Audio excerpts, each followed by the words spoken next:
Ang landas ni Clara at Ray ay nagtagpo sa isang silid-aklatan ng kanilang paaralan. Kaagad nabighani ang puso ni Clara. Tila bang nakadama siya ng isang pag-ibig sa unang tingin.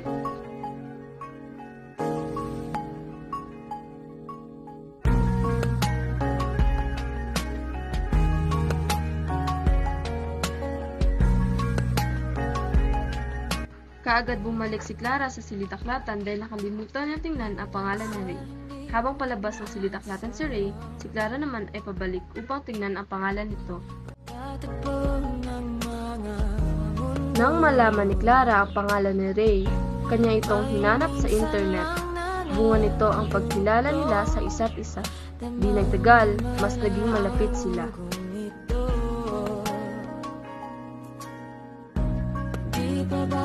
Uy, Clara! Hey, Ray!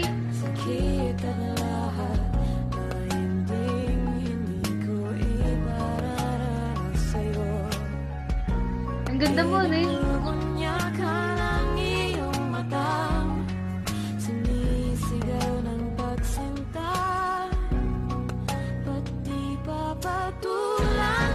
Pagsuyong na kulang, tayo umaasang hilag at kanluran. Ikaw ang handugan at bilang kanlungan mo, ko ang sasagip sa'yo.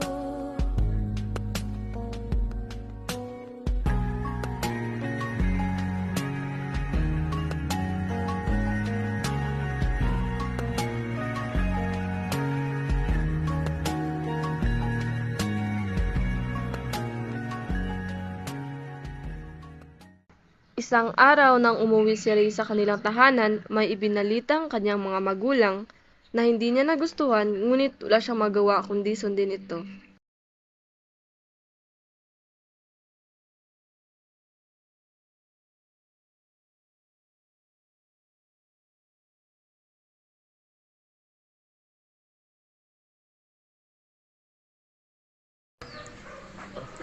Anak, ito nga pala si Rafael. Ako nga pala si Rafael. Ang mapapangasawa mo. Mapapangasawa ko? Di ba may napagkasunduan tayong kasal? Kasal? Nalaman ito ni Clara dahil sinabi ni Ray ito sa kanya. Labis siyang nalungkot dahil ito ang panig ng pamilya ni Ray. Hindi rin lang dito, dahil din sa mga kutya ng mga tao na kapaligid sa kanya. Siguro dahil kung ano siya at ang kasarian niya. Masama ba talaga siya sa paningin nila? Ang sakit nga ng sinasabi nila. Wala, di ba si Clara yan? Oo nga, ang ganda-ganda tas babae pala gusto. Tomboy.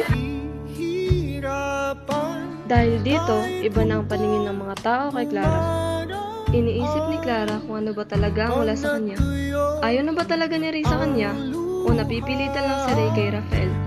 Parang kamakailan lang si Clara ang dahilan ng kanyang mga ngiti. Tila ba ang kanyang prinsesa ay nasa ibang palasyo na? Di nagtagal, nahulog ang loob ni Ray kay Rafael at hanggang tingin na lang si Clara sa kanila.